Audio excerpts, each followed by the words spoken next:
আর এই মাসেতে এরকম যে আমরা করি যে হাই মাতম করি আর বুক চাপড়াই, এগুলো কিন্তু শরীয়তে নেই। কালো কাপড় পরে মিছিল করে যাচ্ছে কালো কাপড় পরে, কালো ঝান্ডা লাগিয়ে, যে আমরা দুঃখ প্রকাশ করছি। কিন্তু হাদিস পাকের মধ্যে এসছে কারো ইন্তেকালেতে 3 দিনের বেশি দুঃখ প্রকাশ করা যায় না। একটা হচ্ছে দুঃখ নিজে করা, আর একটা হচ্ছে দুঃখের জন্য ইন্তজাম করা, প্রকাশ করা। কিন্তু প্রকাশ করা এবং দুঃখ প্রকাশ করার জন্য ইন্তজাম করা, মানুষকে ডাকা হাঁকা করা, এর জন্য একটা মানে বিশেষ রূপ দেওয়া, এইগুলো হচ্ছে বেদাত। কোনো দিন খেতে পারেন, কিন্তু যদি খিচুড়ি করাটাকে দিনের অংশ মনে করেন, দিন মনে করেন, এটাই খালেস দিন, যে খিচুড়ি তৈরি করাটা কেন এটা একটা সুন্নত বা মোস্তাহাব যখন মনে করবেন, তখনই এটা বেদাত হয়ে যাবে। আপনি যখন ইচ্ছা খিচুড়ি খান, কোনো বেদাত নয়। কিন্তু যেটা শরীয়তের বাইরে আছে সেটাকে শরীয়তের ভিতরে ঢুকিয়ে দেওয়াটাই বেদাত হয়। পরিষ্কার বুঝে নেন। তো এই জন্য এইসবগুলো করবেন না। আর হাদিস পাকের মধ্যে এসছে যে কেউ ইন্তেকাল করলে 3 দিনের বেশি শোক। আমি কি ভ্রু লাভ করি? আমি কি টিপ পরায় অভ্যস্ত? আমি কি সাজগোজ করে পরপুরুষের সামনে যেতে ভালোবাসি? আমি কি লিপস্টিক পরি? আমি কি জুলফি কাটাতে, লক্স কাটতে পছন্দ করি? এসব প্রশ্নের উত্তর যদি হ্যাঁ হয়, তাহলে আপনি ব্যভিচারে লিপ্ত আছেন। প্রথমে একটা কথা, পুরুষ মানুষ হলে নিজেকে প্রশ্ন করুন, কি প্রশ্ন? আমি কি পরনারীর প্রতি কুদৃষ্টি দানে অভ্যস্ত? ইমো, মেসেঞ্জার ইত্যাদিতে অবৈধ চ্যাটিং করি? গান শুনতে ভালো লাগে কি? আমি কি গোপন গোনা যেমন হস্তমৈথুন, পর্নো মুভি দেখায় অভ্যস্ত?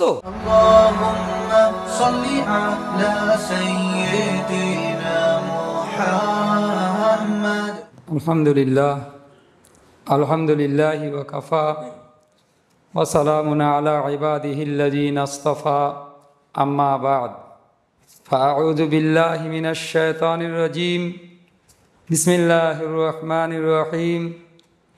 ইন্না ইদ্দাতাশ শুহুরি ইনদাল্লাহি 12 শাহরান ফি কিতাবিল্লাহ ইয়াওমা খালাকাস সামাওয়াতি ওয়াল আরদা মিনহা আরবাআতুন হুরুম যালিকাদ দীনুল কাইয়্যিম ফালা তাজলিমু ফীহিন্না আনফুসাকুম ওয়া কাতিলুল মুশরিকিনা কাফাতান কামা ইউকাতিলুনাকুম কাফাহ ওয়া আলামু আন্নাল্লাহা মাআল মুত্তাকিন। সাদাকাল্লাহুল আযীম। মোহতারাম বুজুর্গ দোস্ত, আমরা কয়েকটি বিষয়ে কথা আলোচনা করে এসেছি।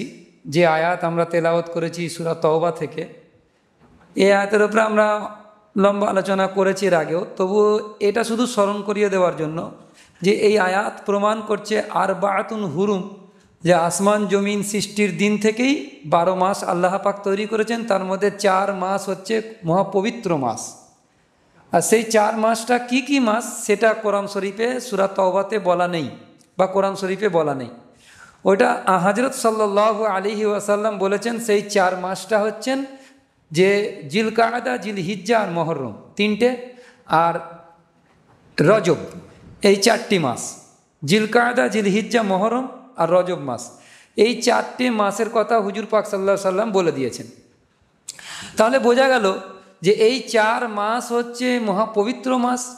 আর এই ব্যাপারে ইমাম আবু বকর আল জাসসাস রহমতুল্লাহ আলাইহি তার তাফসীরে আহকামুল কোরআন লিল জাসসাসের হাওয়ালা নকল করেছিলাম, যেটা মুফতি মোহাম্মদ শফি সাহেব রহমতুল্লাহ আলাইহি হাওয়ালা নকল করেছে, যদিও মূল কিতাবটাও আমাদের কাছে আছে, আহকামুল কোরআন লিল জাসসাস। তাতে তিনি লিখেছেন যে ব্যক্তি এই 4 মাসেতে গুনাহের ব্যাপারে নিজেকে সংযত রাখতে পারবে, বাঁচিয়ে রাখতে পারবে, আল্লাহ পাক তাদেরকে মানে অন্য সমস্ত 8টি মাসে তাকে আল্লাহ সুবহানাহু ওয়া তাআলা গুনাহ থেকে বাঁচার তৌফিক এনায়েত করবেন। আর যে ব্যক্তি এই 4 মাসের মধ্যে যে ব্যক্তি গুনাহ থেকে পরহেজ মানে নেকির কাজে অগ্রগামী হবে, তো তার জন্য আল্লাহ সুবহানাহু ওয়া তাআলা বাকি 8 মাস নেক কাজ করার তৌফিক এনায়েত করবে। এখন আমরা গুনাহ থেকে নিজেকে বাঁচাবার জন্য যেটা সচেষ্ট হব, সেটার ব্যাপারে আলহামদুলিল্লাহ একটা কথা আমি বলবো যেটা আমাদের প্রত্যেকের জন্য জরুরি। সেই জন্য বলছি যে গুনাহ থেকে আমরা পরহেজ হওয়ার ক্ষেত্রে কোন গুনাহ আমাদের দ্বারা বেশি হচ্ছে সেটা বলে আমরা অন্য কথায় যাব, কিন্তু এটা বলে দিচ্ছি যে গুনাহ থেকে পরহেজ হওয়ার ব্যাপারে আমরা সচেতন হচ্ছি কি হচ্ছি না। এটার ব্যাপারে যে একটা বাংলাতে বই লিখেছে, গুনাহকে না বলতে শিখুন। যিনি লিখেছেন তিনি হচ্ছে আলিয়া মাদ্রাসার অ্যাসিস্ট্যান্ট প্রফেসর। গত সপ্তাহে উনি আপনাদের মসজিদেই জুমা পড়েছেন, এসেছিলেন। তো উনি এখন এখানকার বাসিন্দা হবেন স্থায়ীভাবে, এখানে বাড়িও কিনেছেন। তো তাঁর কথাটাই আমি নকল করছি। তিনি তাঁর ওই কেতাবের শেষে একটা হাইলাইটস পয়েন্ট নকল করেছে যে আপনি পুরুষ মানুষ হলে নিজেকে প্রশ্ন করুন। প্রথমে একটা কথা, পুরুষ মানুষ হলে নিজেকে প্রশ্ন করুন। কি প্রশ্ন? আমি কি পরনারীর প্রতি কুদৃষ্টি দানে অভ্যস্ত? ইমো, মেসেঞ্জার ইত্যাদিতে অবৈধ চ্যাটিং করি? গান শুনতে ভালো লাগে কি? পরনারী দেখলে মন চঞ্চল হয় কি? আমি কি সিরিয়াল, হিন্দি সিনেমা কিংবা আরও কিছু বিশ্রী কিছুর প্রতি আসক্ত হয়ে আছি? আমি কি গোপন গোনা যেমন হস্তমৈথুন, পর্ণ মুভি দেখায় অভ্যস্ত? বন্ধু বান্ধবের আড্ডায় খারাপ কথা বলতে আমরা কি পছন্দ করি? অবৈধ প্রেমে কি জড়িয়ে আছি? মেয়েদের সঙ্গে জমিয়ে আড্ডা দিতে কি আমাদের ভালো লাগে? আমার ভালো লাগে? নিজেকে প্রশ্ন করা। তারপরে বলছেন, আর আপনি যদি মহিলা হন তাহলে নিজেকে প্রশ্ন করুন, আমি কি বেপরদায় অভ্যস্ত? আমার কি বয়ফ্রেন্ড আছে? পুরুষ দেখার পর আমার মনে কি কোনো প্রতিক্রিয়া সৃষ্টি হয়? সাজগোজ করে রাস্তায়, মার্কেটে, অফিসে, পার্কে ঘোরা কি আমি পছন্দ করি? এবং আমার কি সিরিয়াল দেখার নেশা আছে? আমি কি দেবর এবং কনিজদের সামনে নির্বিঘ্নে চলাফেরা করি? আমি কি ভ্রু লাভ করি? আমি কি টিপ পরায় অভ্যস্ত? আমি কি সাজগোজ করে পরপুরুষের সামনে যেতে ভালোবাসি? আমি কি লিপস্টিক পরি? আমি কি জুলফি কাটাতে, লক্স কাটতে পছন্দ করি? এসব প্রশ্নের উত্তর যদি হ্যাঁ হয় তাহলে আপনি ব্যভিচারে লিপ্ত আছেন। আর ইসলাম বলে যে লা তাকরাবুজ জিনা, তোমরা ব্যভিচারের নিকটবর্তী হয়েও না। ব্যভিচার করতে নিষেধ করা হয়নি, এখানে ব্যভিচারের নিকটবর্তী হতে নিষেধ করা হয়েছে। তার মানে তার আগে রোকা হয়েছে। ওটা তো হারামই হারাম, কিন্তু ব্যভিচারের যে সিঁড়ি সেখানে উঠতেও আমাদেরকে নিষেধ করা হয়েছে। আর তিনি বলছেন যে আর এগুলো হলো ব্যভিচারের নিকটবর্তী হওয়ার সিঁড়ি।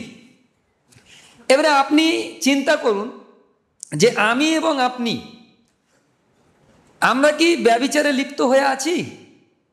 মহিলা হই চাই পুরুষ হই, যদি মনে করি যে হ্যাঁ আমরা ব্যভিচারে লিপ্ত হয়ে আছি, তাহলে আমাদেরকে এই মাসেতেই পরহেজ হতে হবে, যাতে করে অন্য 8 মাস আমরা পরহেজ হয়ে থাকতে পারি, আল্লাহর পক্ষ থেকে যেন একটা সাহায্য পাই। কেন আমরা একটা সুবহান আল্লাহ বলার জন্য আল্লাহ পাকের সাহায্যের মোহতাজ বা মুখাপেক্ষী। আমরা যে জুমা পড়তে চলে এসেছি আল্লাহ পাকের মুখাপেক্ষী। আল্লাহ আমাদেরকে আসার তৌফিক এনায়েত করেছেন, নাহলে আমাদের থেকে অনেক যোগ্য লোক আছে সমাজে, কিন্তু তারা আসতে পারেনি। কিন্তু আল্লাহ পাক আমাদের মতন ব্যক্তিদেরকে আল্লাহ পাক পছন্দ করেছেন, তার ঘরে আসার তৌফিক এনায়েত করেছেন।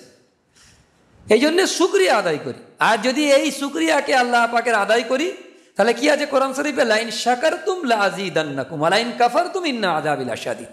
যদি শুকরিয়া আদায় করো তো বেশক আমি নিয়ামতকে বাড়াবো, আর যদি না শুকরি করো তো মস্ত বড় আযাব তোমাদের জন্য আমি রেখে দিয়েছি। ইন্না আযাবি লাশাদীদ। এর তর্জমা কেউ কেউ এরকম করে যে যদি তোমরা না শুকর করো আমি নিয়ামতকে ছিনিয়ে নেবো, বরং এটা মূর্খতাপূর্ণ তর্জমা। এ তর্জমার কোনো মূল্য নেই। আল্লাহ পাক ছিনিয়ে নেবার ওয়াদাটা না শুকরির সাথে শর্তায়িত করিনি, করতেও পারেন নাও করতে পারেন, আল্লাহ পাকের ইচ্ছার উপরে নির্ভরশীল। আল্লাহ বলছেন আমি নিয়ামত ছিনিয়ে নিতেও পারি নাও নিতে পারি, শর্তায়িত নয় যে না শুকরি করলেই নিয়ামত ছিনিয়ে নেবো। যদি শর্তায়িত হতো তো কোনো কাফেরকে এক ঢোক পানি আল্লাহ গিলতে দিতেন না। হ্যাঁ, তো খুললাম আল্লাহ পাকের বিরুদ্ধে যারা বিষোদাগার করছে তাদেরকে আল্লাহ পাক রাখতেন দুনিয়াতে? আল্লাহ রেখেছেন, সমস্ত নিয়ামতের সাথে রেখেছেন, নাজো নিয়ামতের সাথে রেখেছেন। লাখো কোটি টাকার গাড়ি চাপতেছে তারা, লাখো কোটি টাকার প্লেন চড়ে যাচ্ছে তারা, তাদের জন্য পুরো দুনিয়াকে আল্লাহ পাক সাজো সামানের সমস্ত ভরপুর দিয়ে রেখেছেন, কিন্তু আল্লাহকে মানে না, বরং আল্লাহ পাকের সম্পর্কে বিষোদাগার করে। কিন্তু তথাপি আল্লাহ পাক তাদেরকে নাজো নিয়ামত দিয়ে রেখেছে। চোখ ঠিক রেখেছে, নাক ঠিক রেখেছে, কপাল ঠিক রেখেছে, হাত পা ঠিক রেখেছে কি রাখিনি? যারা আল্লাহর খুল্লা বিরোধী, ও তো দূরের কথা, যারা মুহাম্মদুর রাসূলুল্লাহ সাল্লাল্লাহু আলাইহি সাল্লামের সঙ্গে খুল্লা বেয়াদবি করেছেন, যাদের ব্যাপারে রসুল করিম সাল্লাল্লাহু আলাইহি সাল্লাম নিজে পানাহা চাইতেন আল্লাহর কাছে, যে আল্লাহ আমার এই খারাপ প্রতিবেশী থেকে তুমি আমাকে রক্ষা করো। নবীজি এই দোয়া খেয়েছেন। এত খারাপ প্রতিবেশী যে নবীজি তাদের ব্যাপারে দোয়া করতেন যে এদের থেকে আমাদের, এদের বুরাই থেকে, সার থেকে আমাকে হেফাজত করো আল্লাহ। নবীজি চেয়েছেন। সূরা কিয়ামত তফসিরে আছে, তফসিরে মাঝহারিতে আছে। সুতরাং এত খারাপ প্রতিবেশী যার রাসূলুল্লাহ সাল্লাল্লাহু আলাইহি ওয়াসাল্লামের সাথে বেয়াদবি করেছে, আল্লাহ পাক তাকেও চোখ ঠিক রেখে দিয়েছে, হাত ঠিক রেখে দিয়েছে, নিয়ামত ঠিকঠাক রেখে দিয়েছে। নিয়ামতের তো নাশুকরি হচ্ছে ওগুলো। জবান দিয়ে নবীজিকে কটূক্তি করতে যে তার রেখেছে কিনা আল্লাহ? জবান ঠিক রেখেছে, রেখেছে। আল্লাহ পাক চাইলে আবার কেড়ে নিতে পারেন, এটা আমি বলতেই না, এটা শর্তায়িত না। কিন্তু যে নিয়ামতের শুকরিয়া আদায় করলে শর্তায়িত করেছে, লাইন শাকারতুম লাযিদান্নাকুম, শুকরিয়া করলেই আমি নিয়ামত বাড়াবো, এর সাথে শর্তায়িত, করলেই বাড়াবো। এখানে ইচ্ছাধীন রাখেননি, কিন্তু না করলে এটা ইচ্ছাধীন। আল্লাহ পাক কত রহিম আর করিম, যে না করার ব্যাপারে আমাদের যে ইচ্ছাধীন রেখে দিয়েছে আল্লাহ নিজের কাছে, আমি করতেও পারি, না করতে পারি, কিন্তু শুকরিয়া আদায় করলে আমি দেবই, এখানে পুরো নিশ্চয়তা রয়েছে। এইটাকে বলুন। অনেকজন তর্জমা ভুল করে আর গলত ব্যাখ্যা করে, আমি অনেকজনকে দেখেছি করতে। তো সেই জন্য আমি বলে দিচ্ছি যে আমরা এই কটা দিন মহরম মাসের পুরো মাসটা ব্যাপী নিজেকে গোনা থেকে বাঁচাবার চেষ্টা করবো ইনশাআল্লাহ। আচ্ছা, মহরমের যে মাসের ফজিলত তো এখান থেকে সাবেত হয়ে যাচ্ছে যে পুরো মাস এখানে নিয়ে এসছে, ইন্না ইদ্দাতা শুহুর ইনদাল্লাহি 12 শাহরান ফি কিতাবিল্লাহ। তো এখানে পরিষ্কার হয়ে যাচ্ছে যে আল্লাহ পাক এই মাসের পুরো ফজিলত কোরআন থেকে সাব্যস্ত করেছেন যে আরবাতুন হুরুম। তাহলে আমরা এটাকে করবার চেষ্টা করবো ইনশাআল্লাহ। তার সাথে সাথে এই মহরম মাসের যে রোজার ব্যাপারে হাদিস পাকের মধ্যে বিভিন্ন ধরনের উক্তি এসছে আর বিভিন্ন অ্যাঙ্গেল থেকে কথা বলা হয়েছে, প্রায় 5 অ্যাঙ্গেল থেকে কথা হয়েছে। আমি বেশি হাদিস পড়বো না, 5টা অ্যাঙ্গেলের অন্তত 1টা 2টো করে তো হাদিস পড়লে তবে ক্লিয়ার হবে। যেমন একটি হাদিস সহিহ মুসলিম শরীফে আছে, মহরমের রোজার বিশেষ ফজিলত সম্পর্কে হযরত আবু হুরায়রা রাদিয়াল্লাহু তাআলা আনহু থেকে হাদিস বর্ণিত সহিহ মুসলিম শরীফে। রমজানের পরে সর্বশ্রেষ্ঠ রোজা হচ্ছে মহরমের রোজা। রমজানের পরে সর্বশ্রেষ্ঠ রোজা কোথা? মহরমের রোজা। আর ফরজ সালাতের পরে সর্বোত্তম সালাত কি? তাহাজ্জুদের সালাত। ফরজ সালাতের পরে যার মোকাম আছে সেই কোন নামাজ? সেটা হচ্ছে তাহাজ্জুদের নামাজ। নফলের ক্ষেত্রে সর্বোচ্চ এটা তাহাজ্জুদের নামাজ। এটা সহিহ মুসলিমের। এই হাদিসের আর একটা সনদে এইভাবে বর্ণিত হয়েছে যে রসুল করিম সাল্লাল্লাহু আলাইহি ওয়াসাল্লামকে জিজ্ঞাসা করা হলো যে ফরজ সালাতের পরে কোন সালাত সর্বোত্তম এবং রমজানের রোজার পরে সর্বোত্তম রোজা কোনটা? তো রসুল করিম সাল্লাল্লাহু আলাইহি ওয়াসাল্লাম বলেন ফরজ সালাতের পরে সর্বোত্তম সালাত হচ্ছে রাতের মধ্যভাগের সালাত এবং রমজানের পরে সর্বোত্তম রোজা হচ্ছে মহরম মাসের রোজা।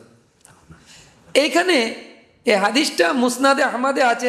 এই ধরনের মর্মের হাদিস আরও বেশ কয়েকটা আছে, আরও 2-3-4টি হাদিস আরও বর্ণিত আছে, বিভিন্ন সনদে আছে। এবং এই হাদিসটির সনদ সম্পর্কেও মুহাদ্দিসিনদের কথা পরিষ্কার হয়েছে যে ইমাম তিরমিজি রহমতুল্লাহ বলছেন হাজা হাদিসুন হাসান হাসান গরিব, এটা মানে হাসান পর্যায়ের হাদিস। এরপরে আরও হাদিস এই ব্যাপারে রয়েছে। কিন্তু আশুরার দিনে কি কি জিনিস আমরা করব, কি কি দিন করব না, আশুরার দিন মানে কোটা? মহরম মাসটা তো মহরম, দিনটা হচ্ছে আশুরা অর্থাৎ 10ই মহরম। 10ই মহরমের সাথে অনেক তথ্য বলা হয় যে অমুক জিনিস হয়েছে, অমুক ঘটনা ঘটেছে, অমুক ঘটনা ঘটেছে, অমুক নদীতে হজরতে নূহ আলাইহিস সালামের কিস্তি বেঁচে গিয়েছে, এরকম অনেক কথা বলা হয়। কিন্তু তার ব্যাপারে অধিকাংশ বর্ণনাই কিন্তু বর্ণনার যোগ্য নয়, বরং মওজু রেওয়ায়াত।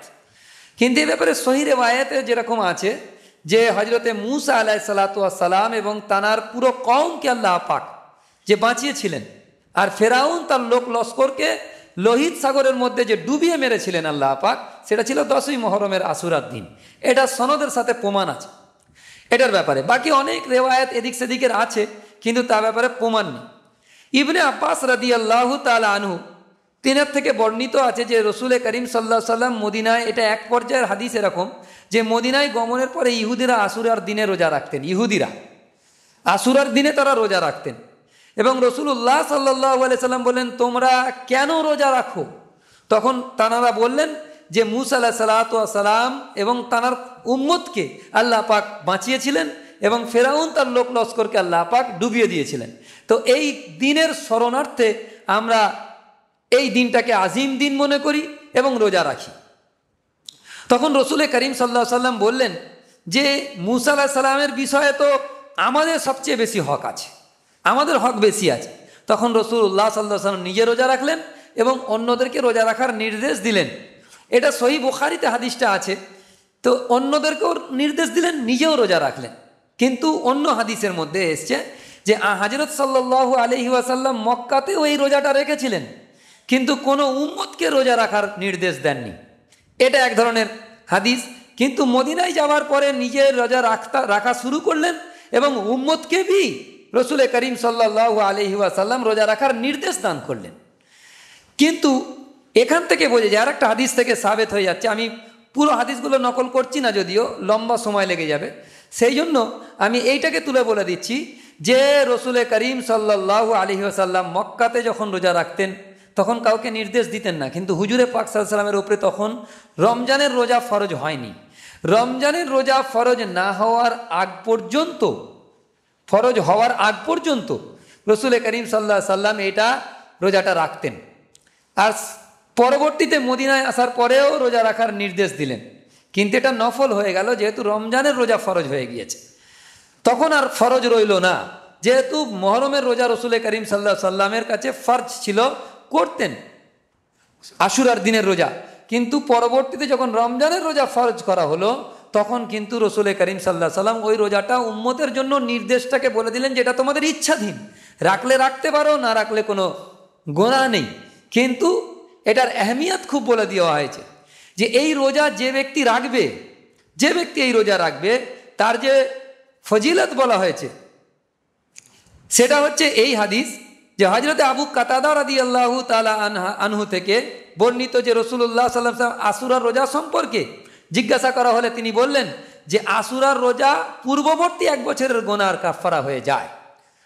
আবার হযরত আবু সাঈদ খুদরি রাদিয়াল্লাহু তাআলা থেকে আরেকটা রিওয়ায়াত এইভাবে এসেছে যে আরাফায় রোজা রাখবে, যেটা আরাফা কাটালাম আমরা 9 জিলহজ, আরাফায় রোজা রাখবে, আল্লাহ তাআলা তার পূর্ববর্তী ও পরবর্তী এক বছরের গুনাহ মাফ করে দেবে। আর যে আশুরায় রোজা রাখে আল্লাহ তাআলা তার এক বছরের গুনাহ মাফ করে দেবেন। যে আশুরার রোজা রাখবে এক বছরের গুনাহ মাফ।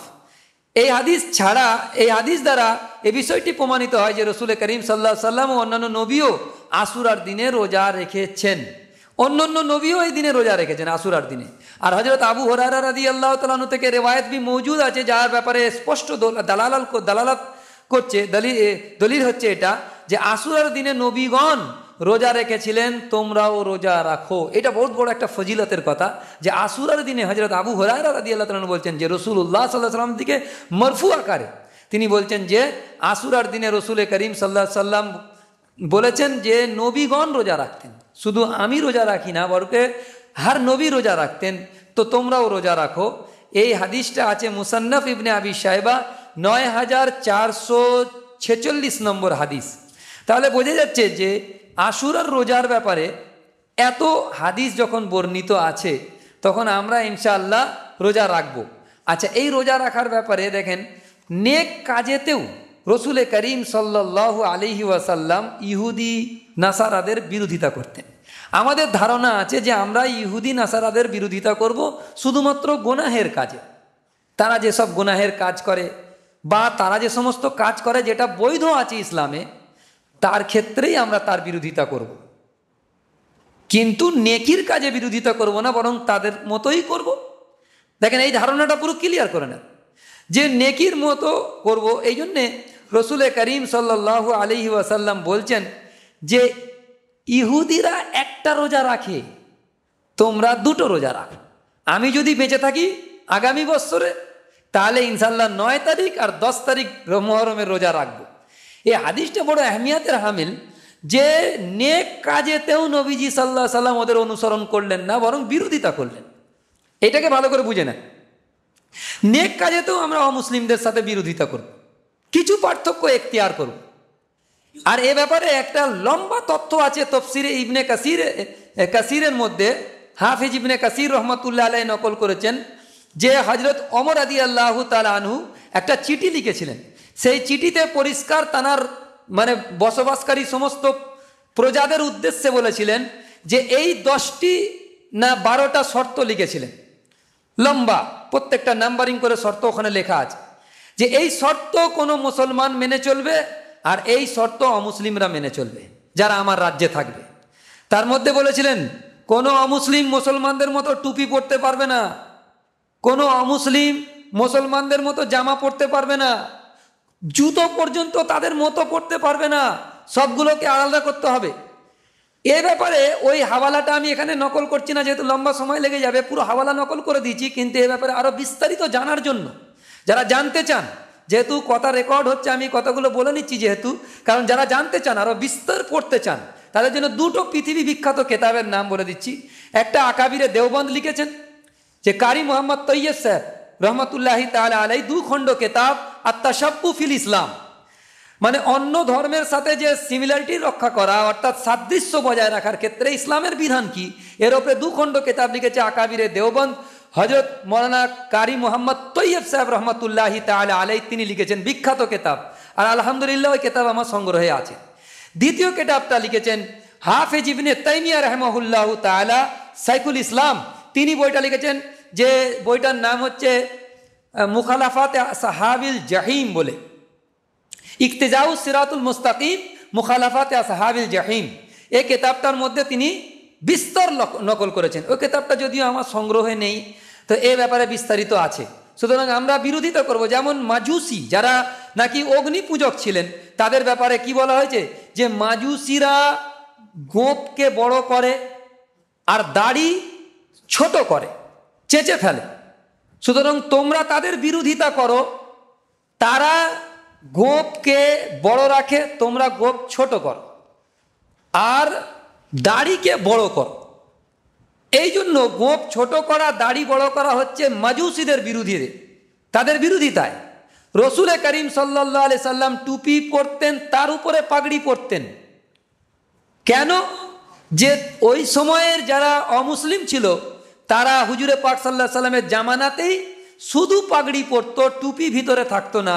নবীজি সাল্লাল্লাহু আলাইহি সাল্লাম বললেন যে তোমরা টুপি পরো তার উপরে পাগড়ি পরো, যাতে ওদের সাথে বিরোধিতা হয়ে যায়।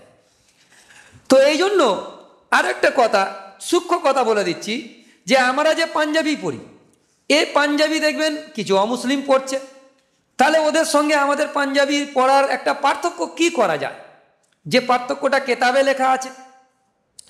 যেখানে আমি পাঞ্জাবি পরে আছি, পাঞ্জাবির মধ্যে কিছু পার্থক্য আছে, যে এই পাঞ্জাবির যে বোতাম পট্টি আছে, এই পট্টিটা দেখুন এই ডান দিকে, এটা আমার ডান হাত, এই ডান দিকের পট্টিটা বাম দিকের পট্টির ওপরে চেপেছে, আর আপনারা নিজেরগুলো দেখেন সব উল্টো আছে।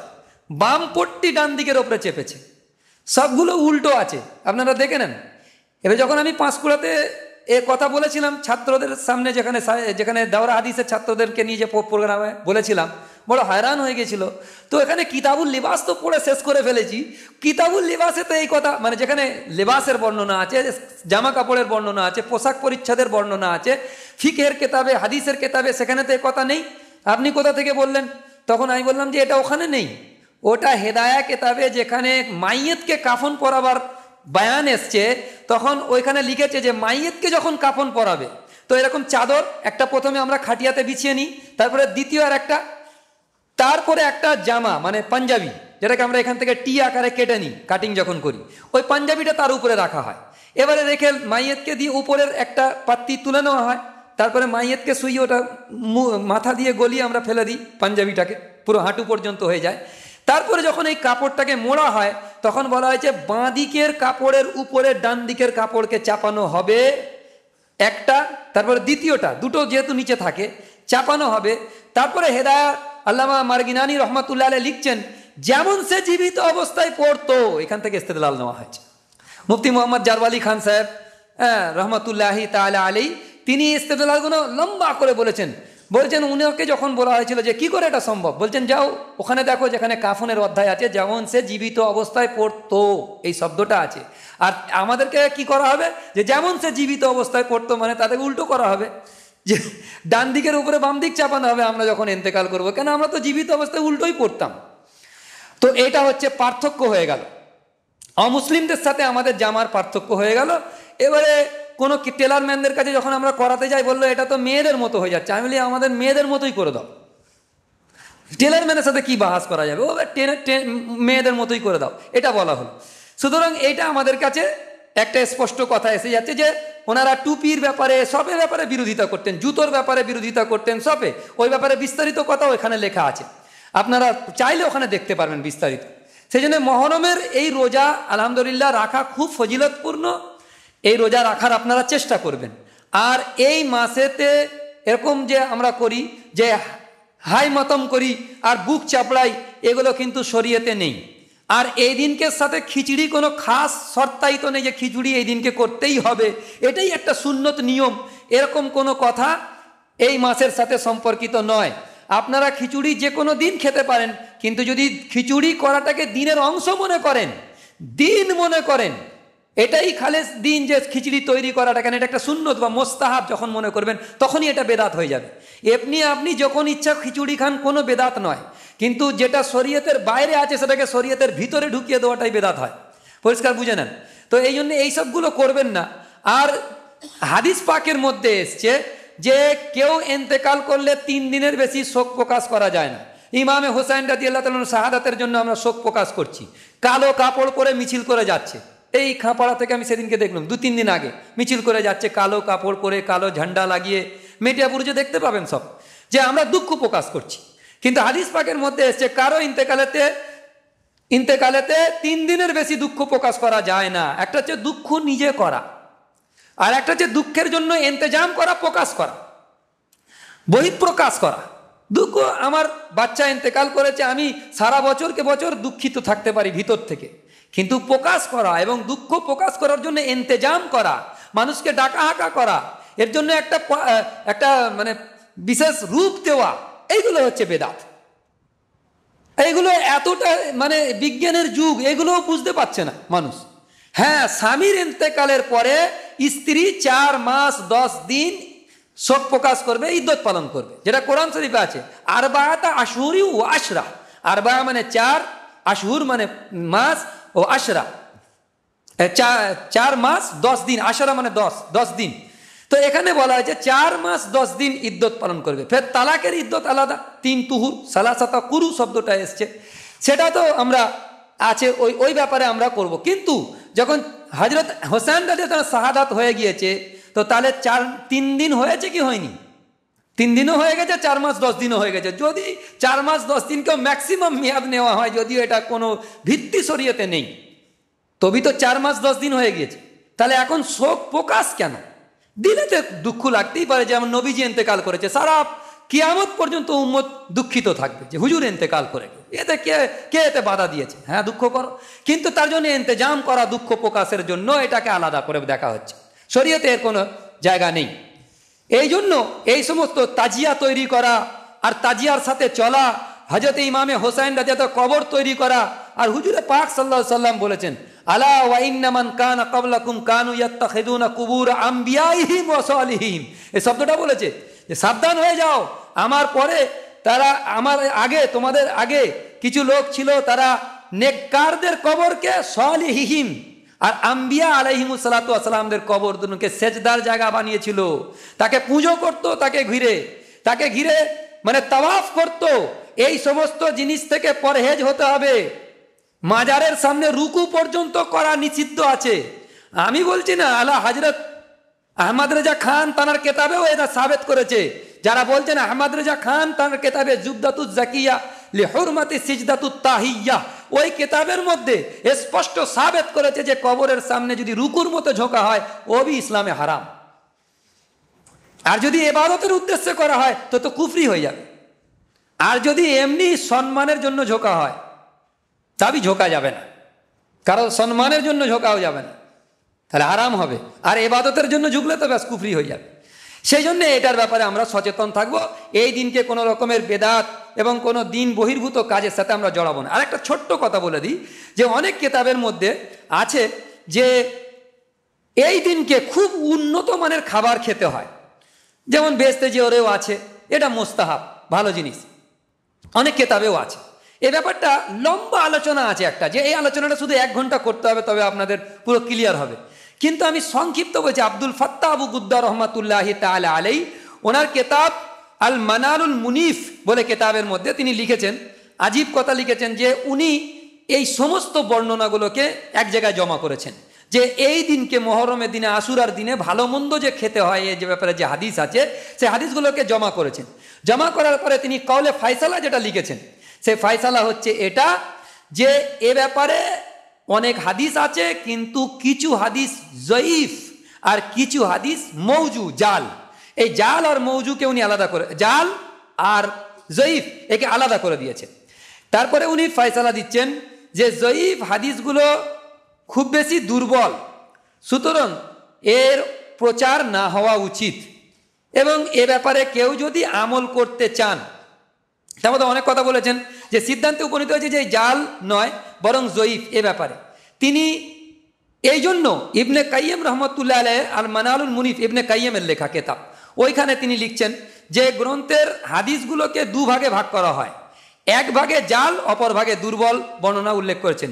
তিনি আশুরা সংক্রান্ত এই বর্ণনাটি দুর্বল ভাগের জায়গায় রেখেছেন। আশুরাতে এই রোজার ব্যাপারে, মানে খাবার ব্যাপারে এই বর্ণনাটিকে দুর্বলের খাতায় রেখেছেন, জাল বা মৌজুর খাতায় রাখেননি।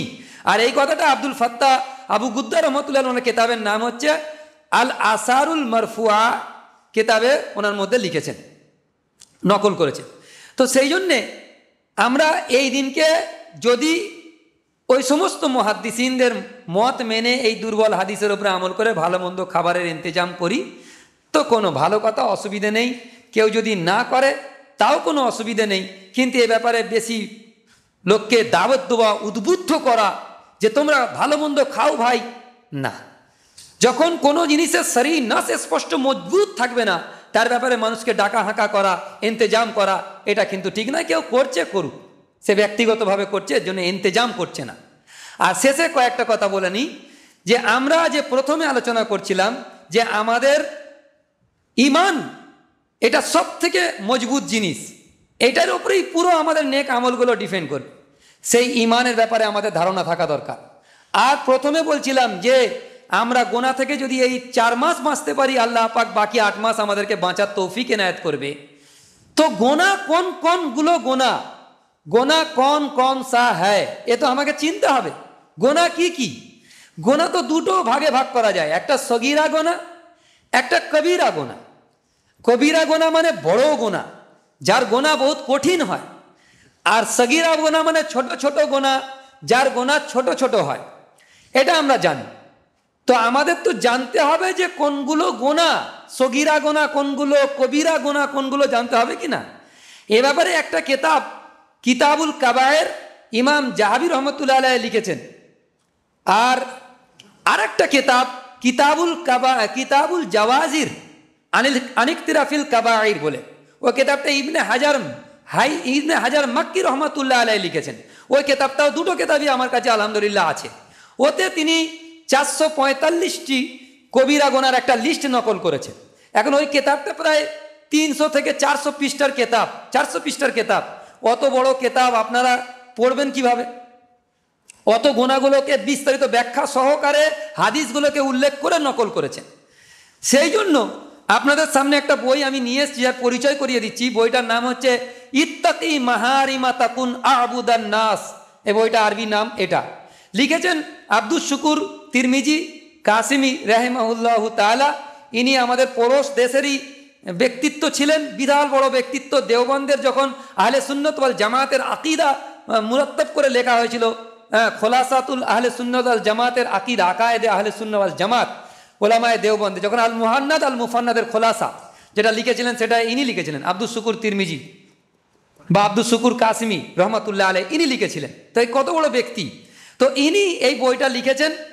এই বইটার মধ্যে তিনি কি কি কাজ করেছেন, এই বইটাতে তিনি 445টি কবিরা গোনার লিস্ট করে দিয়েছেন, সংক্ষিপ্ত আকারে, যাতে একটা সাধারণ মানুষ মুখস্থ রাখতে পারে।